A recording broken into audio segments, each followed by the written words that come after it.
ನಮ್ಮ ಕುಟುಂಬಕ್ಕೆ ಒಳ್ಳೇದಾಗ್ತದ, ನಮ್ಮ ಮಕ್ಳಿಗೆ ಒಳ್ಳೇದಾಗ್ತದ? ಉಳಾಬಿ ಸಾಯ್ತಾರೆ.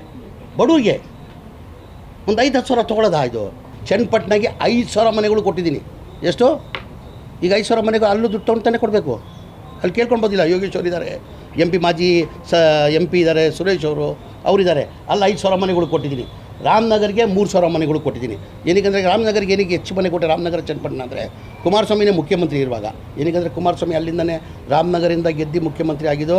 ಆವಾಗ ನಾನು ಮಂತ್ರಿ ಆದಮೇಲೆ ಮನೆ ಸುರೇಶ್ ಅವರು MP ಅವರು, ತಮಗೆಲ್ಲ ಗೊತ್ತಿದೆ, ಅವರು ಒಂಥರ ಪಂಚಾಯತ್ ಮೆಂಬರ್ ಕೆಲಸ ಮಾಡ್ದಂಗೆ ಮಾಡ್ತಾರೆ. ಯಾರು? ಮನೆ ಸುರೇಶ್ ಅವರು. ಈಗ ಸೋತಾದ್ಮೇಲೂ ಅದೇ ಥರ ಕೆಲಸ ಮಾಡ್ತಾಯಿದ್ದಾರೆ.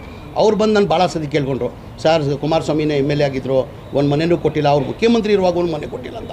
ನಾನು ಅದಕ್ಕಿಂತ ಮುಂಚೆ ಹೇಳಿದೆ, ಕುಮಾರಸ್ವಾಮಿಯವರು ಸಮ್ಮಿಶ್ರ ಸರ್ಕಾರದಲ್ಲಿ 1.5 ವರ್ಷ ಮುಖ್ಯಮಂತ್ರಿ ಆಗಿದ್ದರು. ರಾಮನಗರ ಜಿಲ್ಲೆಗೆ ಎಷ್ಟು ಮನೆಗಳು ಕೊಟ್ಟಿದ್ದಾರೆ? ಬರೀ 690 ಮನೆ ಕೊಟ್ಟಿರೋದು.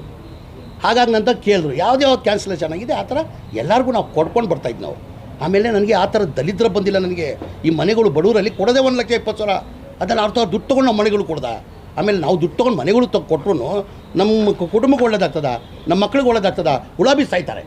ಬಡವ್ರಿಗೆ ಒಂದು 5-10 ಸಾವಿರ ತೊಗೊಳ್ಳೋದಾ? ಇದು ಆಮೇಲೆ ನಾವು ಟಾರ್ಗೆಟ್ ಇದ್ದರೆ ನಾನು ಟಾರ್ಗೆಟ್ ಕೊಡಬೇಕು. ಆಮೇಲೆ ಎಲ್ಲ ಇದು ಒಂದೇ ಇಲ್ಲ, ಎಲ್ಲ MLAಗಳಿಗೆ ಎಲ್ಲ MLA ರಾಶಿನೇ ಇದೆ. MLAಗಳು ಲೆಟ್ರದ್ದು ರಾಶಿನೇ ಇದೆ. ಯಾರ್ಯಾರು ಕೇಳಿದ್ದಾರೆ ಅಂತ ನಿಮ್ಗೆ ಮಾಹಿತಿ ಕೊಡ್ತೀನಿ ನಾನು. ಎಲ್ಲ MLAಗಳು BJP, JDS, ಕಾಂಗ್ರೆಸ್ ಅವ್ರು ಮನೇನಿಲ್ಲ. ನಾನು ಕ್ಯಾನ್ಸಲೇಷನ್ ಆದಂಗೆ ಯಾರ್ಯಾರು ಇದ್ದಾರೆ ಅಂತ ನಾವು ಕೊಟ್ಕೊಂಡು ಬರ್ತಾಯಿದ್ದೀವಿ ಅಲ್ಲಿ. ಆಮೇಲೆ ಮನೆಯಲ್ಲಿ ಬಡವ್ರಿಗೆ ದುಡ್ಡು ತೊಗೊಂಡು ಮನೆಗಳು ಕೊಡೋದಾ? ಎಲ್ಲನೂ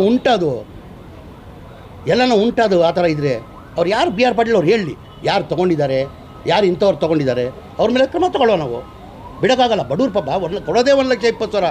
ಅದ್ರಲ್ಲಿ ನೀವು 5-10 ಸಾವಿರ ರೂಪಾಯಿ ತೊಗೊಳಕ್ಕೆ ಸಾಧ್ಯನಾ ಅದು? ಆಮೇಲೆ ಅವ್ರು ಒಳ್ಳೇದಾಗ್ತದೆ ಬಡವ್ರು ತೊಗೊಂಡ್ರೆ. ಅದು ಒಂದು ಮನೆ ಕಟ್ಟಬೇಕಾದ್ರೆ ತಮಗೆಲ್ಲ ಗೊತ್ತಿದ್ದಂಗೆ ಕನಿಷ್ಠ 5 ಲಕ್ಷ ಬೇಕು. 1,20,000 ಮನೆ ಆಗಲ್ಲ. ಏನೋ ಒಂದು ಸರ್ಕಾರ ವತಿಯಿಂದ ಕೊಡ್ತಾರದ ಅವ್ರ ನಂಬಿಕೆ ಮೇಲೆ ಪಾಪ ತೊಗೊಳ್ತವ್ರೆ.